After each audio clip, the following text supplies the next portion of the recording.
문학을 좋아하고 시를 사랑한다는 것은 마음속에 사랑이 있다는 증거다. 때로는 한 편의 시로 마음의 위안을 얻기도 하고, 때로는 소설 속 이야기에서 삶의 지혜를 엿보기도 합니다. 문학이 주는 즐거움과 문인들이 삶을 만날 수 있는 프로그램, 문학의 향기 속으로 초대합니다.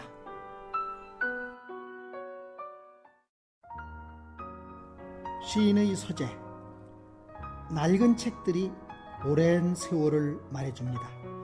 그 인생도 수많은 책 속에서 걸어 나왔습니다. 조금은 늦은 나이에 등단을 했지만은 늘 시인의 삶을 목말라 했던 신협 시인. 1974년에 그가 낸 첫 시집 변명에는 시인으로서 정도를 걷겠다는 의지가 담겨 있습니다. 그 변명에 그 한자로 쓰면은 우리가 흔히 말수문자를 쓰는데, 내가 쓴 변명이라고 하는 것은 칼도자를 썼어요. 그 칼도자를 쓰는 것은 제가 소크라테스의 변명, 그 변명을 따온 거예요.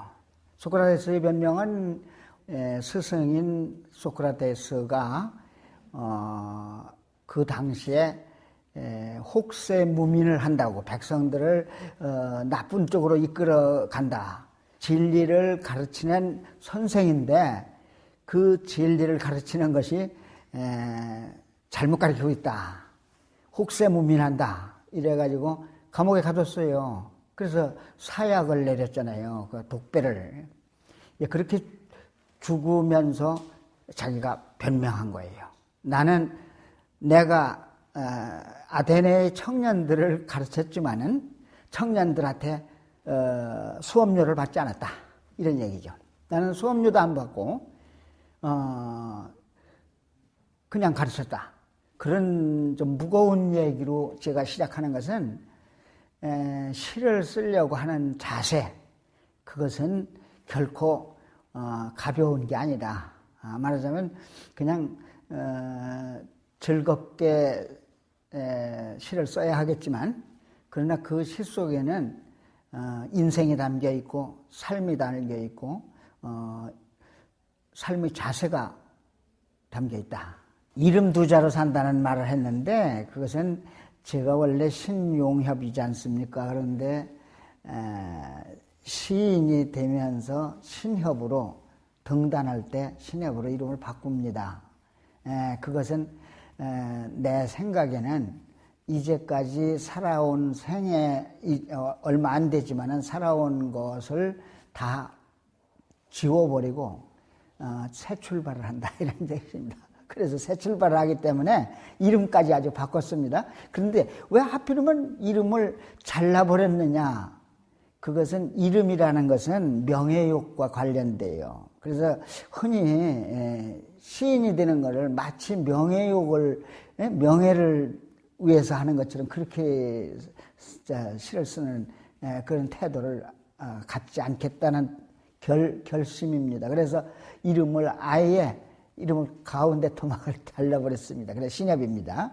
그렇게 이름을 잘라버리는 것은 결국 나는 이름을 내기 위해서 시 쓰는 건 아니다, 그런 뜻입니다. 본명은 신용협인데 신협이라고 하는 필명을 쓰면서 1974년에 첫 시집 변명을 통해서 시인으로 다시 태어난 문인. 첫 시집을 시작으로 1977년에 박목월 시인의 추천으로 등단을 해서 지금까지 모두 7권의 시집을 내면서 왕성한 활동을 해왔습니다. 그런 그가 늘 가슴에 품어온 시인이 있습니다. 그는 바로 윤동주 시인입니다. 물론 윤동주 시인을 사랑하는 모든 국민들이 다 윤동주를 좋아할 뿐만 아니라 영향을 받고 있죠. 그 중에 서시를 두고 보면은 하늘을 우러러 한 점 부끄러움이 없기를, 이런 말이 있죠.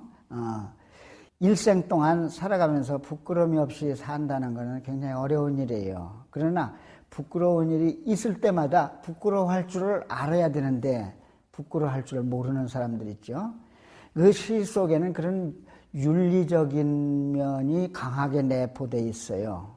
시가 그냥 단순히 즐거움을 나타내는 그런 희노애락을 나타내는 것 이해로도 도덕적이라고 할 수 있죠. 아마 그래서 모든 사람이 좋아하는 것 같습니다. 저는 그런 점도 좋지만은 또 하나는 희생적인 정신, 그리스도 정신, 그런 정신을 가지고 산 분이고 나라를 위해서도 그런 마음을 가졌다는 것. 그 시에 나타나는 시정신은 대부분 그 애국적인 그런 시라고 볼 수 있어요. 윤동주 시인의 고향, 학교, 마지막 숨을 거둔 감옥에 이르기까지 그의 발자취를 찾아다닌 것만도 여러 번이라고 합니다.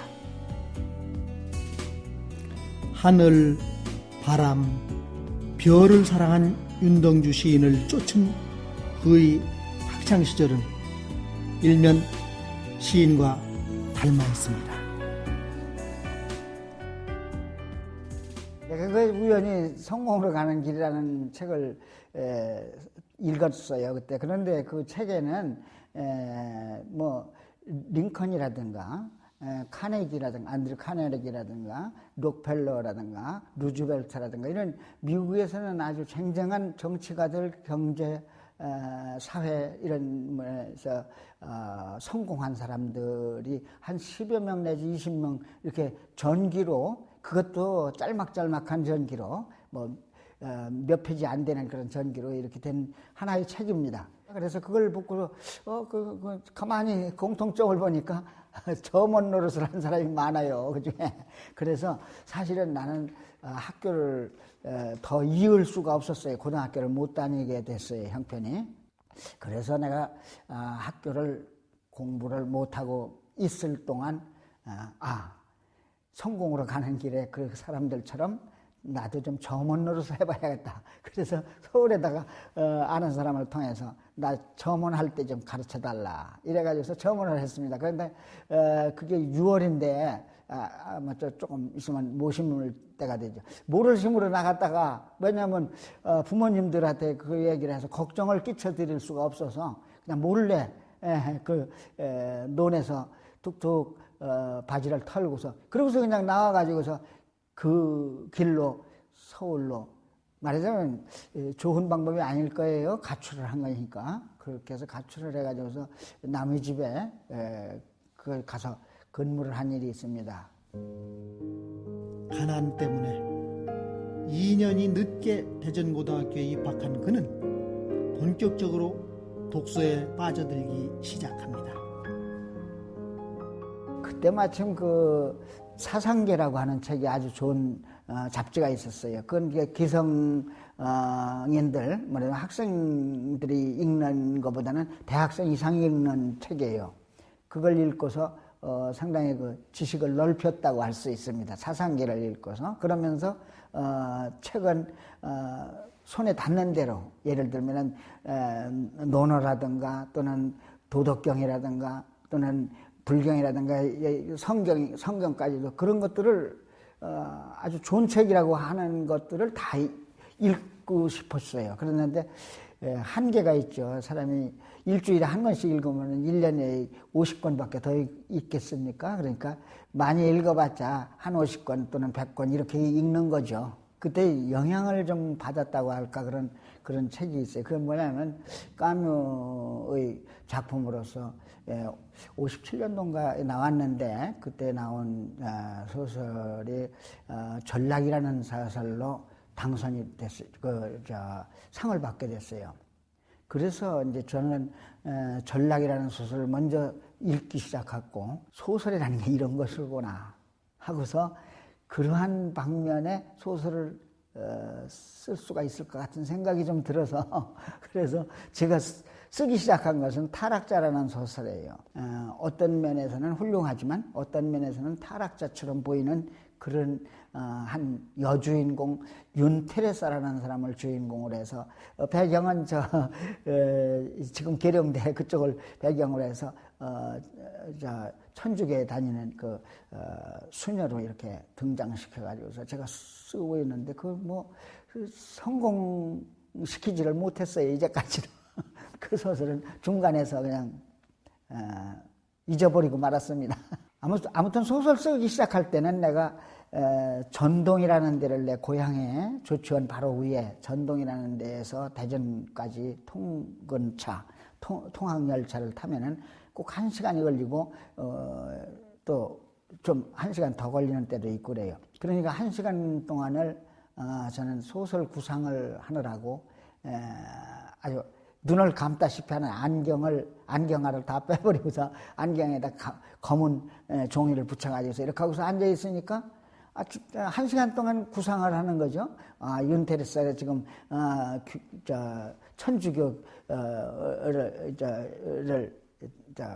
왕래하고 있다든지 뭐 이렇게 구체적인 디테일한 그런 구상을 할 때 초등학교 아이들이 와서 보고서는 아주 까르르 웃으면서 다들 그 우스운 학생 보고 구경거리처럼 이렇게 한 일이 있습니다. 괴짜 취급을 받으면서까지 많이 읽고 열렬히 사색했던 학창시절이 있었기에 주옥같은 시들을 탄생시킨 밑거름이 되었습니다. 물론 우스운 얘기죠. 성이 되려고 했다고 이렇게 말한다면은 사실 우스운 얘기입니다. 그런데 그때 당시에는 그러한 길로 걸어간다는 것이 바로 제 목표였습니다. 그러니까 다른 사람들은 대학을 어떻게 가느냐 이런 게 골몰할 때 저는 훌륭한 사람이 되는 길은 뭐냐 이렇게 생각을 했다는 것이 다른 사람하고 다른 점입니다. 그래서 결국 훌륭한 사람이 되는 수업을 내 스스로 찾았는데 그게 뭐냐면 밤중에 산을 올라가는 겁니다. 왜 밤중에 산을 올라가느냐고요? 그게 무서움을 두려움을 없애기 위한 겁니다. 그래서 두려움이 그 생리적인 거라 없어지잖아요. 그때 두려움이라는 게 뭐냐? 뒤에 죽음이 있기 때문에 두렵지 두려운 것이 다른 거겠습니까? 그러니까 다시 말하면 훌륭한 사람이 되려면은 죽음을 넘어서야 한다. 죽음에 대해서 두려워하면은 큰 일을 못 한다. 그래서 그런 생각부터 시작한 그것이 바로 성인의 길입니다. 그래서 그 길을 걸어왔기 때문에 아마 그래서 연이라는 시도 그런 의미가 있는 게 아닌가 이렇게 저도 생각합니다. 그런 그의 철학이 담긴 시 연. 20대 젊은 시절 등단도 하기 전에 쓴 시지만은 그가 가장 애착을 느끼는 시이기도 합니다. 연, 신혁. 소녀는 하늘을 향해 연줄을 풀고 있었다. 바람을 조심스레 타면서 연은 차츰 높이 올라 세상을 너그럽게 내려다보았다. 연은 체중을 가늠하면서 목숨을 한 가닥 실 끝에 매달았다. 순간 연은 한 바퀴 빙 돌다가 현기를 쫓듯 처절하게 몸을 흔들었다. 실이 끝나는 지점에서 우주는 빈손을 흔들어 보이고 실이 끊어지면서 연은 뿌리 깊은 소리 쪽으로 사라졌다.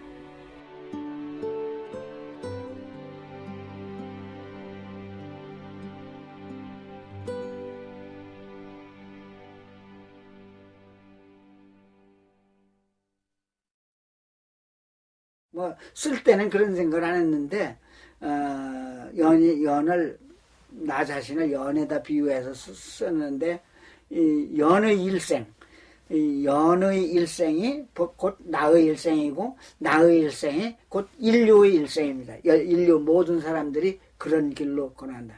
물론 그걸 석가에다 비유하면은 출생, 성장, 그 다음에 출가, 득도, 그리고 이제 해탈, 열반입니다. 열반이라는 건 죽음입니다.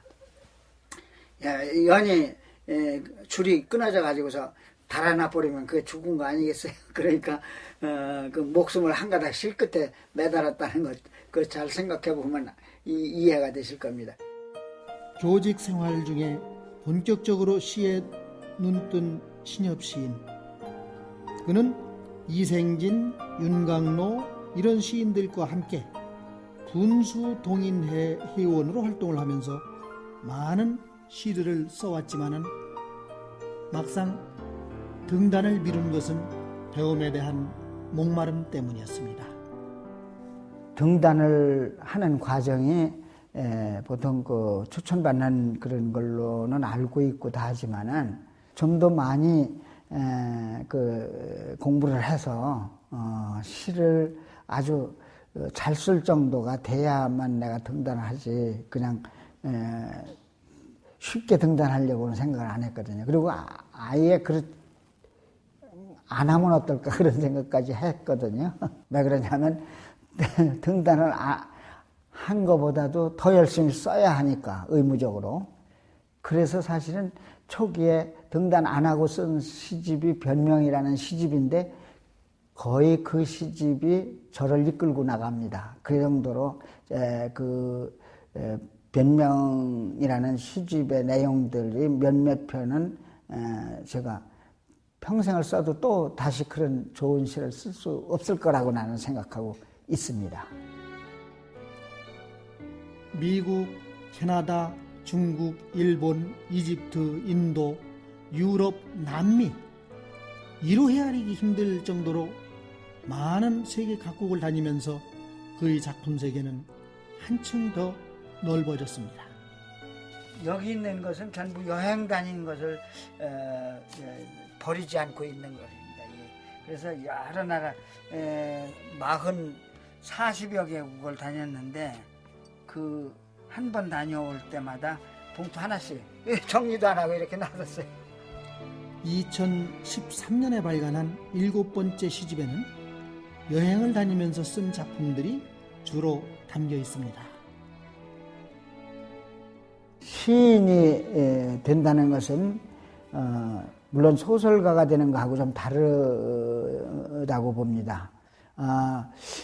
우선 소설가를 작가라고 하죠, 작가. 그런데 시인만은 시인이라고 그래요. 사람인 자를 넣어요. 그것을 유추해서 말한다면은 시인은 우선 인간이다 이렇게 붙여서 시인으로 부르는 것 같습니다. 그럼 그 무슨 소리냐면은 시인은 바로 나의 이웃, 우리 모든 사람에게 나의 이웃과 같이 그렇게 친근한 사람입니다. 물론 시를 통해서 친근한 거죠. 아마 김소월을 모르는 사람이 없고 한영훈을 모르는 사람이 없고 또 윤동주를 모르는 사람이 없을 겁니다. 그리고 모르는 사람이 없다는 말은 다시 말하면 좋아한다는 얘기죠. 모두 다 좋아한다. 그렇게 좋아할 만한 그러한 품성, 마음 또는 그런 시를 가지고 있기 때문입니다. 그래서 시가 곧 인간이라고 볼 때 시를 좋아한다면 인간을 좋아한다고 이렇게 생각이 돼요. 저도 그런 생각이 들어요. 그래서 모든 사람의 사랑을 받는 그런 시인이 되면 얼마나 좋을까 그런 생각을 해봅니다.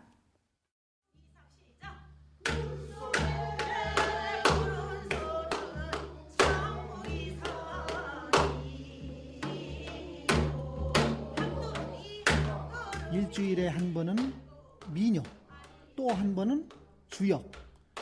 이렇게 고일을 훌쩍 넘긴 나이에도 그의 배움의 길은 끝이 없습니다.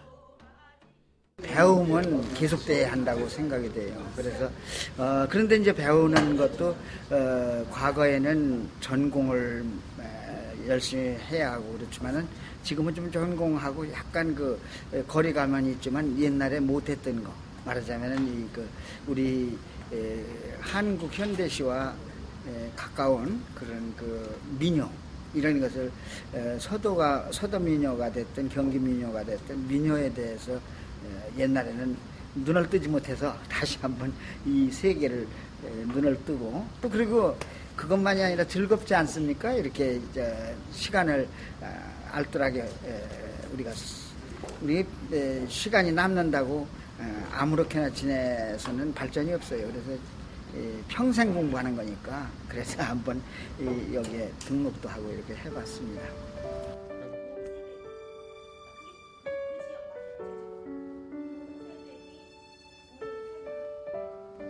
능력이 모자라서 못하지 뭐 할 수 있다면 언제든지 하고 싶어요. 그래서 좀 부족한 점을 완성하고 또 발전하고 하는 것이 목표입니다.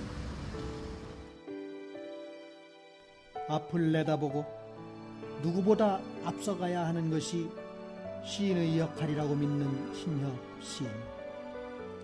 늘 배움을 최우선으로 삼는 그는 여전히 청년의 꿈을 꾸는 나이를 잊어버린 그런 시인입니다.